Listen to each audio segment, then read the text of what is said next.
दोस्तों अगर आप भी ईशान किशन को विश्व का सबसे बेहतरीन खिलाड़ी मानते हो तो इस वीडियो को एक लाइक जरूर करें। भारत और बांग्लादेश के बीच तीसरा वनडे मुकाबला खेला गया, जहां दोस्तों बल्लेबाजी करते हुए ईशान किशन और विराट कोहली ने खतरनाक और ताबड़तोड़ बल्लेबाजी कर बांग्लादेशी गेंदबाजों को दिन में तारे याद दिलाए। तो वहीं पर कैसे गेंदबाजी में उमरान मलिक, मोहम्मद सिराज, शार्दुल ठाकुर ने खतरनाक गेंदबाजी करते हुए उनके डंडे उड़ा दिए। इस मैच की पूरी हाईलाइट आज की इस वीडियो में पूरी तरह से विस्तार से बताएंगे। लेकिन उससे पहले दोस्तों अगर आप भी टीम इंडिया के जीत को लेकर खुश हो तो इस वीडियो को एक लाइक जरूर करें और कमेंट करके जरूर बताएं ईशान किशन की इस बेहतरीन बल्लेबाजी को आप 10 में से कितने नंबर दोगे। तो चलिए दोस्तों बिना वक्त गवाए हम इस वीडियो को शुरू करते हैं। दोस्तों भारत और बांग्लादेश के बीच तीसरा वनडे मुकाबला आज 10 दिसंबर शनिवार के दिन खेला गया, जहां इस मैच में बांग्लादेश की टीम ने टॉस जीतकर पहले गेंदबाजी करने का फैसला किया। तो वहीं पर भारतीय टीम को पहले बल्लेबाजी करने का न्योता दिया। वहीं टीम इंडिया में रोहित शर्मा और दीपक चहर की जगह ईशान किशन और कुलदीप यादव को शामिल किया गया। इस मैच की शुरुआत हुई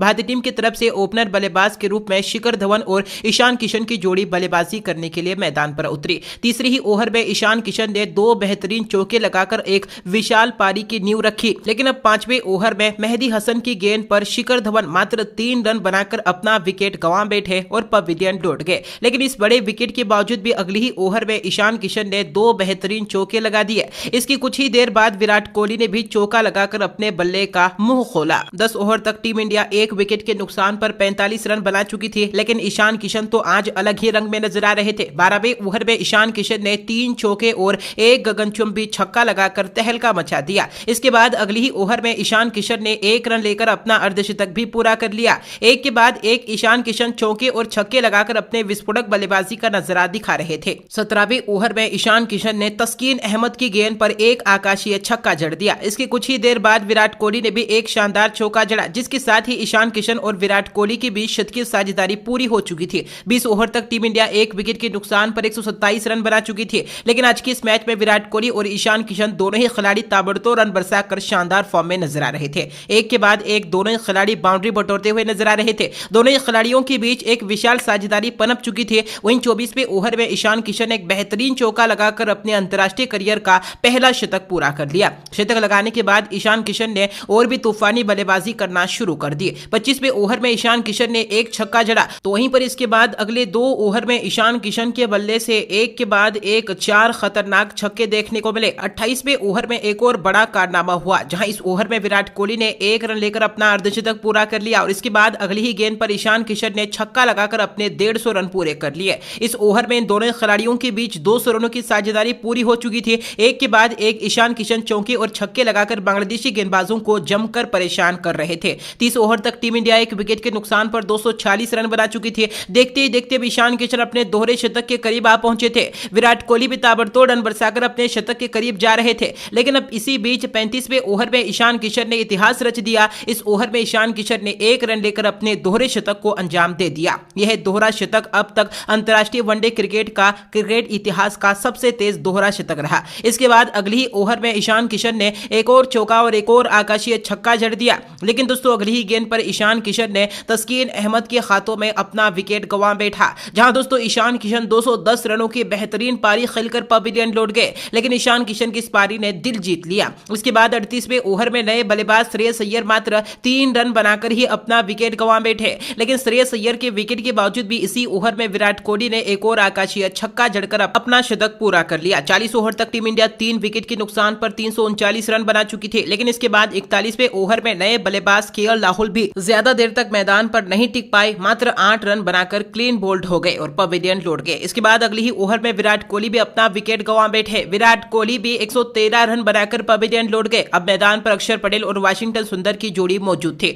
इन दोनों ही बल्लेबाजों ने चौकों के रूप में बाउंड्री बटोरना शुरू कर दिया। इसके बाद 48वें ओवर में तस्कीन अहमद की गेंद पर अक्षर पटेल ने भी एक और गगनचुंबी छक्का जड़ दिया। लेकिन अगली ही गेंद पर अक्षर पटेल भी क्लीन बोल्ड हो गए। हालांकि इस विकेट के बावजूद भी इसी ओवर में वाशिंगटन सुंदर ने एक और आकाशीय छक्का जड़ दिया। इनिंग्स के आखिरी 2 ओवर में वाशिंगटन सुंदर और शार्दुल ठाकुर के रूप में 2 अन्य विकेट भी टीम इंडिया ने गंवाए। लेकिन 50 ओवर तक टीम इंडिया 8 विकेट के नुकसान पर 409 रन बना पाई, जहां इसी के साथ भारतीय टीम ने बांग्लादेश के सामने जीत के लिए 410 रनों का विशाल पहाड़ जैसा लक्ष्य रखा। अब दोस्तों बांग्लादेश की तरफ से ओपनर बल्लेबाज के तौर पर इस लक्ष्य का पीछा करने के लिए लिट्टन दास और अनामुल हक बल्लेबाजी करने के लिए मैदान पर उतरे। इनिंग्स के दूसरे ही ओवर में लिट्टन दास ने चौका जड़ा, तो वहीं पर इसके उसके बाद तीसरे ओवर में अनामुल हक ने एक गगनचुंबी छक्का जड़ दिया। उसके बाद चौथे ओवर में लिट्टन दास ने एक के बाद एक 2 चौके और एक गगनचुंबी छक्का लगा दिया। एक के बाद एक बांग्लादेश की टीम ने शानदार शुरुआत कर दी थी, लेकिन 5वें ओवर में अक्षर पटेल ने अनामुल हक को 8 रन के व्यक्तिगत स्कोर पर चलता कर दिया और पवेलियन भेज दिया। उसके बाद 8वें ओवर में मोहम्मद सिराज ने लिट्टन दास को 29 रन के व्यक्तिगत स्कोर पर आउट कर दिया और उन्हें भी पवेलियन भेज दिया। लेकिन दोनों ही ओपनर बल्लेबाजों के आउट होने के बावजूद भी शाकिब अल हसन शानदार बल्लेबाजी कर रहे थे। 10 ओवर तक बांग्लादेश की टीम 2 विकेट के नुकसान पर 66 रन बना चुकी थी। 12वें ओवर में अक्षर पटेल की गेंद पर मुशफिकुर रहीम भी क्लीन बोल्ड हो गए और 7 रन बनाकर पवेलियन लौट गए। एक के बाद एक बांग्लादेश की टीम के 3 विकेट गिर चुके थे। भारतीय टीम अब इस मैच में एक बार फिर से अपना दबदबा कायम करते हुए नजर आ रही थी, लेकिन अब बांग्लादेश की तरफ से यासिर अली और शाकिब अल हसन ने मिलकर बांग्लादेश की टीम को 100 रनों के पार पहुंचाया। इसके बाद 19वें ओवर में यासिर अली ने एक और गगनचुंबी छक्का जड़ दिया, लेकिन 20वें ओवर में उमरान मलिक की गेंद पर यासिर अली भी एलबीडब्ल्यू आउट हो गए। 25 रन बनाकर पवेलियन लौट गए। 20 ओवर तक बांग्लादेश की टीम 4 विकेट के नुकसान पर 109 रन बना चुकी। वहीं दोस्तों मैदान पर अब बांग्लादेश की तरफ से शाकिब अल हसन और महमदुल्लाह की जोड़ी मौजूद थी। 23वें ओवर में कुलदीप यादव की गेंद पर शाकिब अल हसन भी क्लीन बोल्ड हो गए